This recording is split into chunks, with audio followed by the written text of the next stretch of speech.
Hello, and as we begin this segment on assessment of learners with autism spectrum disorder, I want to ask, why is assessment essential to individual programs? Well, we must capitalize on strengths and address challenges. So only through assessment can we know what the strengths and challenges are. What is a ziggurat? Well, a ziggurat technically is a pyramid-like structure. The ziggurat model represents a framework through interventions that begins at the base and builds, just like a ziggurat pyramid that you might see in Egypt. So, the first type of assessment that I want to speak to is a functional behavior assessment, or some people call a functional assessment. It's pretty standard in special education. You may realize that under IDEA, or special education legislation, the FBA, or the functional assessment, is required for any student that has behaviors that are impeding their learning or the learning of others. So a behavior intervention plan has to be based upon a specific FBA. And if a student were to engage in a behavior that caused, major disciplinary consequences, then they would look to the FBA to see if it had been done correctly and had been used to develop a behavior intervention plan, which they would check to see if it had been being followed. So the FBA is central and key to special education and IDEA legislation. So that's why I want to start by talking about the primary IDEA required activity FBA, or functional behavior assessment. Sometimes, again, functional assessment. Functional assessment focuses on behaviors that we observe. So this is evidence-based to have built your behavior intervention plans based on observable behaviors as documented in a functional assessment.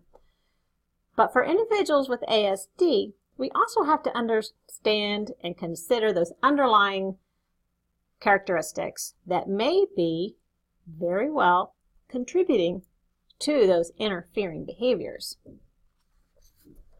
But we'll begin with the creation of an FBA. It's a complex process, but under behavioral theory and the principles of behaviorism, where you want to consider the antecedent, the behavior, and the consequence. And I'll reiterate that it is those observable events that can be documented. So what happens before the behavior, what is the behavior, and what is the consequence. So as we begin this, I want to look at this reinforcement and punishment grid, because this is where the consequence come into play. We see that reinforcement means that reinforcement here and reinforcement here.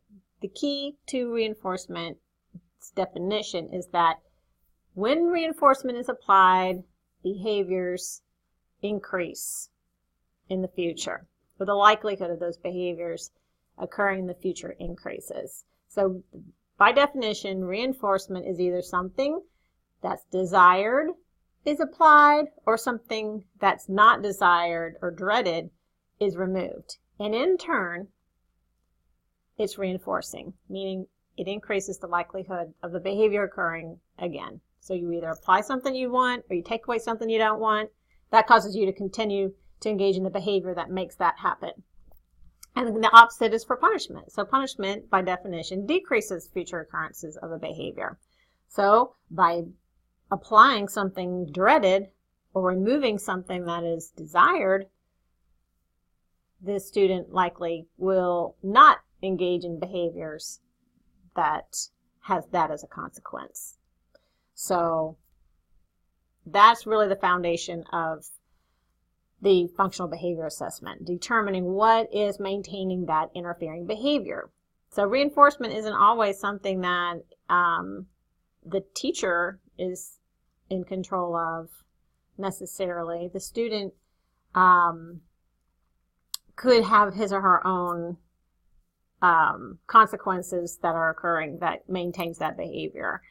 It could be good, it could be bad. So that's what we want to find out. Through the FBA process, we want to find out what is happening as a consequence that's causing this behavior to occur again in the future. That means that if a behavior is occurring, that is being reinforced somehow, whether the teacher or the parent is doing it or not. But we want to know what it is because we want to reinforce behaviors that we want to continue, and we'd want to stop that reinforcement from happening if it's a behavior we don't want to continue.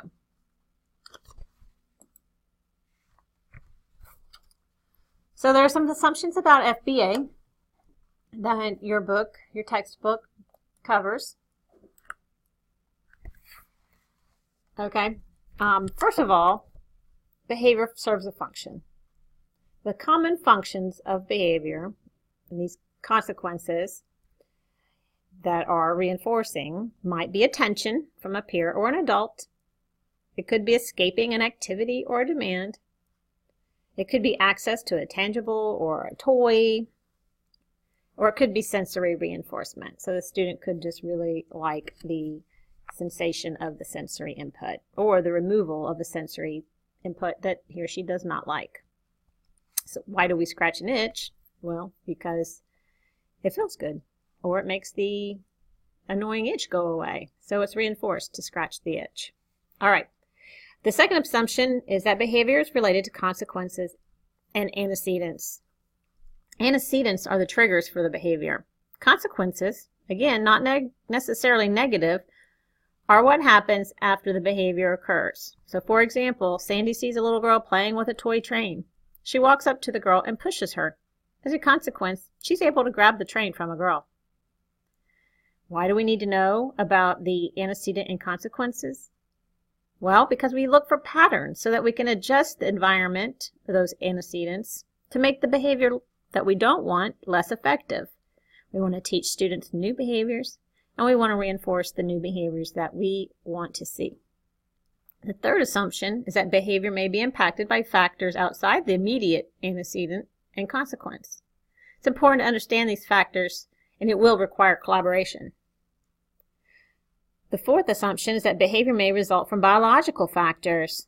The key that could be the demise of your plan if not considered. Examples of setting events that are not immediate antecedents and maybe biological factors are illness, maybe having an argument on the way to school, hunger, or family changes such as divorce or death. And the fifth assumption about FBA is that behavior may result from skill deficits. So needs are communicated through behavior. For example, meltdowns are indicative of emotional regulation difficulties. Social deficits are due to difficulties with perspective taking. So students may need to have a new skill taught of how to better communicate those needs. So how do we conduct an FBA? First, we must identify and define the behavior.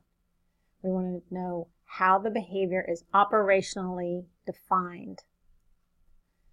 We want a clear description of what the behavior looks like. So when we talk about an operational definition, that means you've described the behavior in a way that we can see. So instead of saying Susie feels bad,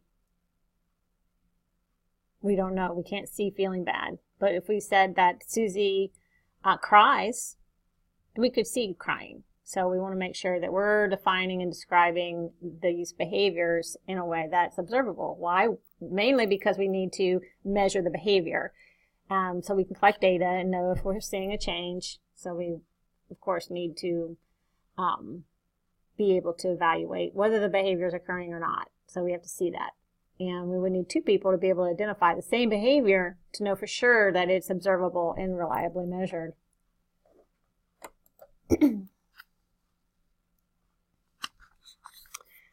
So here are some examples. This is figure 2.2 out of your textbook.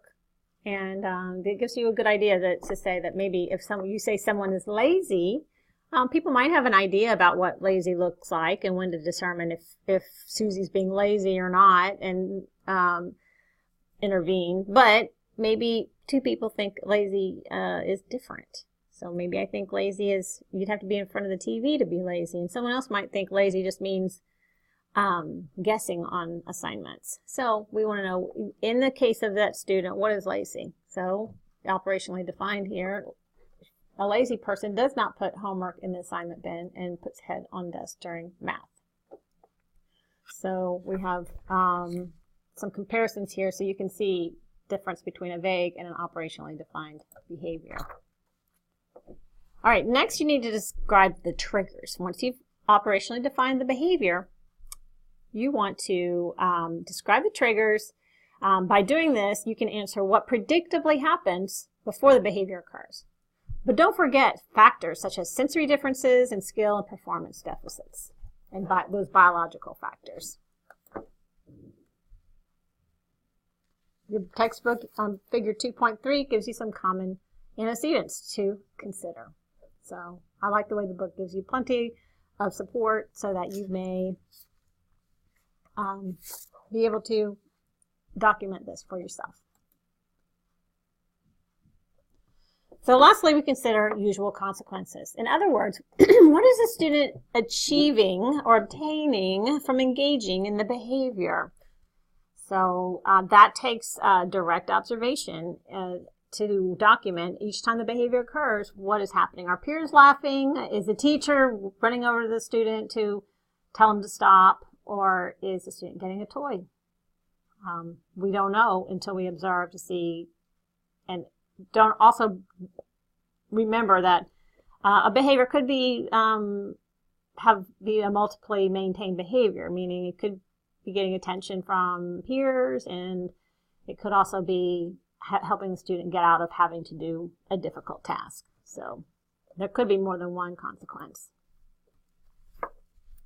Here's an example of an FBA that came out of your textbook that is for social isolation. So the first thing that's done is operationally defining the behavior.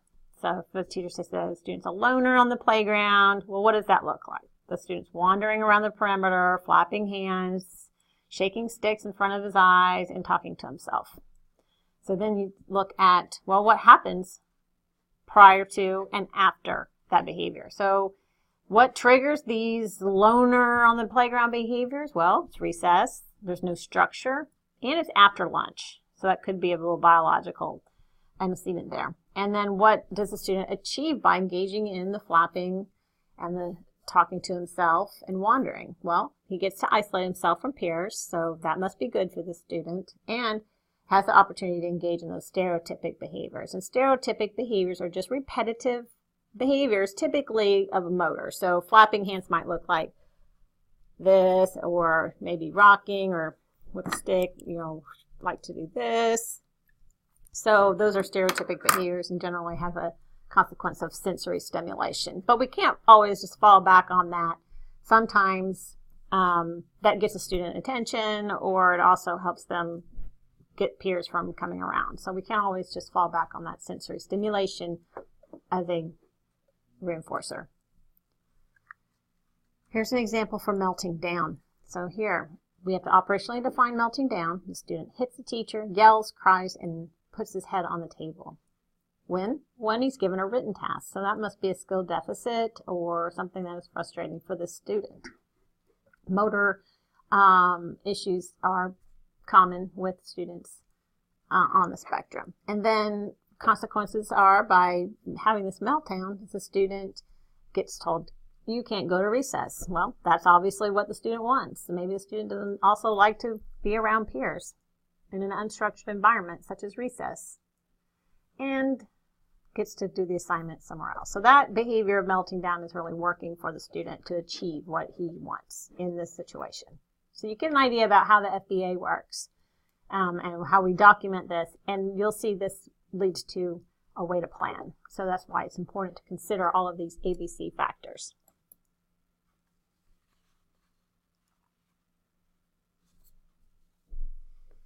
Okay, so how do we use the information to intervene?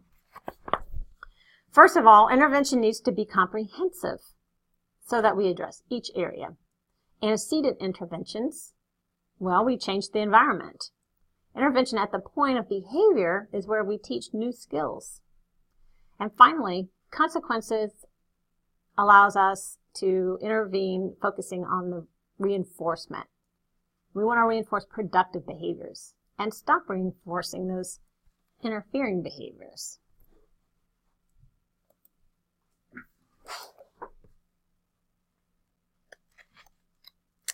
All right, I'm going to take a break here, and there's a video for you to watch of an example of ABC data collection. But I'm going to stop the video, and I'll post the ABC data collection video in Canvas because the sound's going to be a lot better if you just watch it directly.